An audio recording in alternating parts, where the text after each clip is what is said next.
Alors bonjour, j'espère que vous allez tous bien. Aujourd'hui, je vous propose un nouveau numéro d'Insider. Alors, nous ferons le point comme d'habitude sur la tendance des marchés de la semaine. Il y a aussi beaucoup d'infos concernant Intel, McDonald's et bien évidemment Microsoft qui propose de racheter Activision. On fera aussi le point sur notre projet minage et bien évidemment, je présenterai l'opportunité de la semaine. Restez avec moi, on se retrouve tout de suite après le jingle.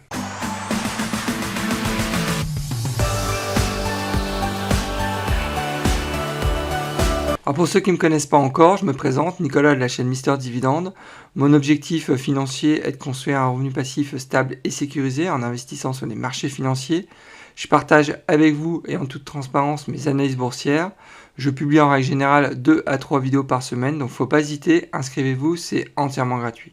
Je rappelle que mes épisodes sont disponibles en podcast et vous pouvez aussi rejoindre la communauté sur Discord. J'ai laissé le lien dans la description de la vidéo. Avant de démarrer, n'oubliez pas de liker ma vidéo, c'est toujours très important pour soutenir la chaîne. Alors le disclaimer qui va bien, je tenais aussi à vous informer que je ne suis pas un conseiller financier. Il est important de faire ses propres recherches avant d'investir sur les marchés. Ne foncez pas tête baissée sans savoir dans quoi vous investissez. Gardez toujours votre esprit critique, c'est vraiment le meilleur moyen de faire de l'argent sur les marchés. Commençons par faire un point sur les marchés. Cette semaine, ça a été vraiment une catastrophe puisque tous les marchés sont dans le rouge, que ce soit la crypto ou les marchés actions. Il n'y a finalement que le Shanghai 50, donc l'indice chinois qui s'en tire plutôt bien puisqu'il a fait une croissance de 2,54%. Sinon, le Bitcoin perd 17%, le Nasdaq 7,55%, c'est vraiment colossal. Le S&P 500, un peu plus de 5%. Il n'y a que le CAC 40 qui s'en tire plutôt bien puisqu'il perd que 1,04%. Depuis le début de l'année, on constate que tout est dans le rouge. Grosse correction sur les marchés financiers. Le Bitcoin perd 22% et je parle même pas des altcoins type Yotex, Avax, Solana qui perdent encore bien plus que Bitcoin. Et c'est vrai que sur le marché crypto en règle générale, quand il y a des corrections comme on peut en voir en ce moment, le Bitcoin en règle générale s'en tire plutôt bien. C'est surtout les altcoins qui prennent vraiment cher pendant ces phases de correction. Le Nasdaq qui perd depuis le début de l'année 12%, le S&P 500 un peu plus de 7%. C'est vraiment très très dur, c'est ce que je dis ici, la vie d'un investisseur long terme. Finalement, elle n'est pas si tranquille que ça, puisqu'il faut pouvoir encaisser aussi ce type de correction. Et j'ai pour le coup sur mon portefeuille spéculatif, je rappelle que tous mes portefeuilles sont disponibles et accessibles sur le site Morning. Donc à savoir que mon ETF qui est indexé sur l'indice QQQ, faire moins 15% pour l'instant, donc c'est assez chaud quand même. L'Ether, donc j'avais pris une position sur l'Ether à hauteur de, je crois autour de 40 000 $. Donc actuellement, l'Ether, je suis à moins 41%, donc c'est chaud. Je pense que la position sur l'Ether était même un peu plus, était supérieure à 40 000 $. Je pense que j'avais acheté autour de 3 500 $. Donc sinon l'Algorand, je suis à moins 46%. Bon, je suis pas trop exposé sur l'Algorand, mais bon, une nouvelle fois, c'est vraiment être long terme, être holder comme on dit sur le marché crypto. C'est pas un long fleuve tranquille. J'avais partagé une image qui représente bien le sentiment des investisseurs long terme. On passe en fait par des phases. On croit toujours que l'investisseur long terme, c'est tranquille, il faut juste attendre et puis voilà, et puis on encaisse dans 10 ans ou dans 20 ans les profits. Non, c'est pas ça. En fait, il faut pouvoir accepter toutes les baisses, les corrections sur 10 ans, sur 20 ans. Et oui, c'est quand on arrive en bout de course, souvent les gens disent ah bah oui, mais bon, c'est simple, il suffit juste que les investisseurs attendent patiemment, mais en fait, psychologiquement, c'est pas aussi évident que ça. Moi, je passe aussi par des phases des fois de doute, comme tout le monde, et c'est, je pense, aussi important de partager ce point avec vous. C'est normal, hein, de se poser des questions sur, les investissements qu'on a actuellement, surtout avec, ces phases de correction, importantes, hein, sur les marchés actions et crypto. Donc, une nouvelle fois, il n'y a pas que vous qui êtes dans le doute, hein. Moi aussi, bah, de temps en temps, je doute, j'ai, même du mal à réinvestir, par exemple, sur le bitcoin ou sur l'Ethereum alors que le marché, fait un moins 50. C'est aussi compliqué. Donc voilà. Donc, et n'hésitez pas aussi à partager, vos sentiments, sur la correction des marchés, hein, sur, à la fois la crypto et les marchés actions. Donc il y a vraiment aucun problème pour, bah, aussi partager ces moments difficiles, avec vous. Passons maintenant à Intel, hein, qui parle à la reconquête de l'industrie des semi-conducteurs. C'est vrai qu'Intel a un retard technologique, hein, par rapport à ses concurrents. Et Intel a annoncé cette semaine un énorme investissement de 20 milliards de dollars dans une nouvelle usine située aux États-Unis dans l'Ohio. Donc c'est une excellente nouvelle, hein, pour les actionnaires comme moi qui possèdent quelques actions, puisque Intel, grâce à ce type d'investissement, va pouvoir très certainement proposer une nouvelle ligne de semi-conducteurs, une nouvelle ligne de produits de semi-conducteurs qui va leur permettre bah, de rattraper leur retard technologique par rapport à des Nvidia, à des Samsung et d'autres. Donc alors le cours du titre actuellement est à 52 dollars, le PER est à 14,6, le payout est à 23%, donc c'est vraiment un payout très bas, donc pour les investisseurs conservateurs, je pense qu'ils vont apprécier. Le titre est plutôt bien valorisé actuellement. Le dividende est à 2,65%. Alors moi, je suis déjà actionnaire. Si demain, vous souhaitez en tous les cas investir dans cette société, ayez en tête qu'Intel est vraiment dans un changement de modèle, surtout au niveau technologique. Donc la recette qu'ils sont en train de mettre en place, le nouveau modèle qu'ils sont en train de mettre en place, va prendre du temps. Donc je rappelle qu'on est dans l'industrie, donc ça prend du temps.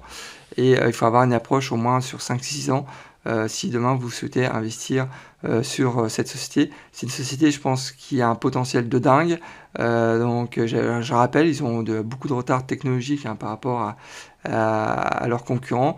Mais avec le nouveau patron qui est arrivé, qui est vraiment quelqu'un du métier, des semi-conducteurs, je pense que là, ils prennent vraiment un virage très très intéressant. Donc une nouvelle fois, bon, faites vos propres recherches, mais là, il y a un potentiel vraiment très intéressant sur Intel. Passons maintenant à McDonald's qui lance son burger sans viande. Alors, je ne sais pas si vous êtes au courant de ce projet, mais il faut savoir que McDonald's a lancé il y a quelques mois un test sur 2-3 magasins, enfin 2-3 restaurants, un burger, donc il s'appelle McPlant, à base de plantes. Et il faut savoir que ce test a été concluant, donc la franchise a décidé de déployer ce nouveau burger dans plus de 600 restaurants dans l'ouest des États-Unis, hein, donc ça part de San Francisco jusqu'à Las Vegas. Alors très clairement, moi je pense que là, il y a un levier de croissance pour McDonald's très intéressant, puisqu'il s'attaque à un nouveau segment, un nouveau client, en proposant cette nouvelle ligne de produits. Et il faut savoir que McDonald's, hein, depuis maintenant quelques années, ils ont un chiffre d'affaires quand même qui reste plutôt stable, donc ça végète. Et c'est vrai que proposer ce type de produits pourrait développer du chiffre d'affaires en plus. Alors, j'ai mis ici quelques chiffres intéressants, hein, concernant McDonald's. Donc, je rappelle que le cours du titre est à 256 dollars. Le PER, un peu cher à mon sens, mais bon, on est quand même sur une marque à forte notoriété. Donc, le PER est à 25,5, le payout est à 59% et le dividende est à 2,15%. Donc, à savoir que McDonald's est vraiment idéal aussi, hein, pour un portefeuille conservateur. Sur la chaîne Mister Dividende, je partage avec vous ma méthode pour gagner jusqu'à 1500 dollars de revenus passifs par mois grâce à mes portefeuilles d'actions et de crypto. Alors n'attendez pas, abonnez-vous, c'est entièrement gratuit, donc il faut en profiter. Et bien évidemment, si le contenu de la vidéo vous plaît, vous pouvez aussi liker la vidéo. Passons maintenant à la grosse info de la semaine, hein, c'est Microsoft, hein, qui souhaite racheter Activision. C'est vrai qu'Activision est dans le rouge maintenant depuis quelques mois. Donc alors, Microsoft a proposé de racheter cette société pour un montant de 69 milliards de dollars.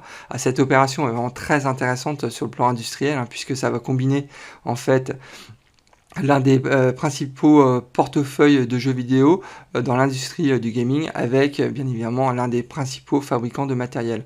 Alors il y a beaucoup déjà beaucoup de questions, hein, qui se posent sur des questions d'ordre monopolistique, puisque par exemple un Call of Duty, donc un des principaux jeux proposés par Activision, donc succès aussi vraiment mondial depuis des années sur ce jeu. Donc est-ce que ce jeu sera proposé sur les plateformes comme Sony, donc un des concurrents de Microsoft. Donc il y a beaucoup de questions autour de ça. Donc une nouvelle fois, hein, faut, pour l'instant, donc c'est une proposition de rachat, ça n'a pas été validé encore par la SEC.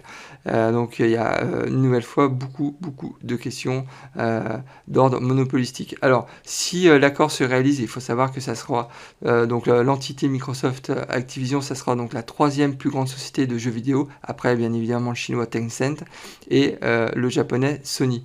Alors j'ai aussi mis ici quelques chiffres concernant Microsoft. Il faut savoir que le cours du titre est actuellement à 301 $. Le cours a fortement chuté, hein, puisque moi j'ai acheté mes dernières actions à Microsoft autour de 330 $. Donc le PER est à 32,2. C'est vrai, le PER est cher, je vous entends déjà dire ça, mais bon, je rappelle qu'on est vraiment sur du top qualité avec Microsoft. Le payout est à 27% et le dividende est à 0,82%. Alors dividende très faible, mais bon, on n'achète pas du Microsoft hein, pour le dividende, on achète du Microsoft essentiellement pour un portefeuille de croissance. Donc faites aussi vos propres recherches, hein, vous verrez que Microsoft, hein, que vous connaissez déjà, est vraiment une superbe boîte. Passons maintenant à l'opportunité de la semaine, hein, c'est bien évidemment Nvidia qui perd en une semaine 11%, donc c'est vraiment énorme et c'est extrêmement rare, donc c'est pour ça aussi que j'ai voulu mettre en avant ce titre. Alors je rappelle que le dividende de Nvidia est presque ridicule, hein, c'est à 0,07%, mais bon, on n'achète pas du Nvidia pour son dividende, mais pour la croissance du titre. Je rappelle, là j'ai mis un graphe sur 5 ans, pas sur 10 ans, parce que sur 10 ans c'est du n'importe quoi en termes de pourcentage de croissance, mais bon, sur 5 ans, le titre a pris 828%, on est dans des croissances stratosphériques, hein, alors que le S&P 500 sur la même période a pris 116%. Alors je rappelle que le prix est à 238 $, donc forte chute, on le voit sur le graphe, hein, donc forte chute maintenant depuis décembre, et là il y a vraiment une occasion en or. Le fair value price de Morningstar est à 194 $. Selon Morningstar, il y a encore un premium de 24%, mais justement, j'aimerais revenir sur ce point. Donc, alors ici, je vous ai mis un graphe qui est très intéressant. Donc, en rouge, vous avez le fair value price de Morningstar sur les 10 dernières années, et en noir, vous avez donc la cotation du titre Nvidia sur les 10 dernières années. Donc actuellement, on a donc un premium de 24% qui est ici. Mais je rappelle qu'il y avait un premium en 2021 selon Morningstar de 52%. En 2020, on était sur un premium de 54%. En 2019, on était sur un premium de 62%. Et en 2018, on était sur un premium de 11%. Bon, on va pas refaire jusqu'à 10 ans, mais bon, vous comprenez qu'actuellement, si on reprend ces chiffres, on constate que depuis 2019, les premiums sont autour de 50 à 60%, et là on est tombé à 24%. Je vous dis très clairement, moi je pense qu'il y a un point d'entrée qui est très intéressant. On en discutait dans le Discord, je crois, la semaine dernière, pardon, déjà. Et bon, faites vos propres recherches, mais si vous souhaitez investir sur un titre à forte croissance, Nvidia peut être un candidat idéal. Passons au projet minage, à savoir que cette semaine, donc, on a réceptionné la carte mère. J'ai acheté en milieu de semaine le rack qui nous manquait, et ce matin, donc dimanche, j'ai acheté le processeur, et cet après-midi, je vais acheter les clés USB. Donc suite à ça, on aura acheté l'intégralité des composants pour commencer à miner. Très certainement, comme je disais la semaine dernière, on va recevoir les dernières livraisons, parce qu'on on fait aussi de l'AliExpress, donc ça prend un peu de temps. Donc on va très certainement recevoir les derniers composants sur la première, deuxième semaine de février. Donc très certainement, troisième semaine de février, on pourra se lancer dans le minage. Donc bien évidemment, je vous tiens informé toutes les semaines. Donc c'est vraiment un projet passionnant que je mène avec mon fils. Donc premier projet d'envergure, donc avec le fiston, donc c'est vraiment super. Passons maintenant aux principales hausses de dividendes de la semaine, à savoir qu'on a Consolidated Edison, symbole ED, qui a augmenté son dividende de 1,9%, et on a Fastenal, symbole FAST, qui a augmenté son dividende de 11%. Alors au programme de la semaine prochaine, j'ai prévu 3 vidéos. La première, donc c'est, j'ai appelé ça pour l'instant le top 4 du minage crypto, c'est-à-dire qu'actuellement, donc on est dans une phase de composition d'un rig et maintenant je suis dans la recherche justement des cryptos qu'on va commencer à miner. Donc j'ai sélectionné 4 cryptos, donc je partagerai avec vous les principaux atouts, les points de vigilance de ces 4 cryptos, mais aussi un point sur la rentabilité qui est un point très très important dans le minage. Ensuite, la deuxième vidéo, donc ça sera une revue de la société West Management, donc symbole WM. Et la troisième vidéo, donc ça sera Insider, épisode 20, qui sera très certainement publié dimanche prochain. Eh bien écoutez, nous arrivons déjà à la fin de cet épisode. Alors j'espère que le contenu vous a plu, que ça vous a donné aussi quelques pistes de réflexion. Je pense en particulier à Microsoft et aussi à Nvidia bien évidemment. Alors si le contenu vous a plu, n'oubliez pas de liker ma vidéo, hein, c'est toujours très important pour soutenir la chaîne, mais aussi m'encourager à continuer ce type de contenu. Si vous n'êtes pas encore inscrit à ma chaîne, n'attendez pas, inscrivez-vous, hein, c'est entièrement gratuit. Et bien écoutez, maintenant je vous souhaite plein de bonnes choses, un bon dimanche et je vous dis au prochain épisode et surtout bon trade. Au revoir.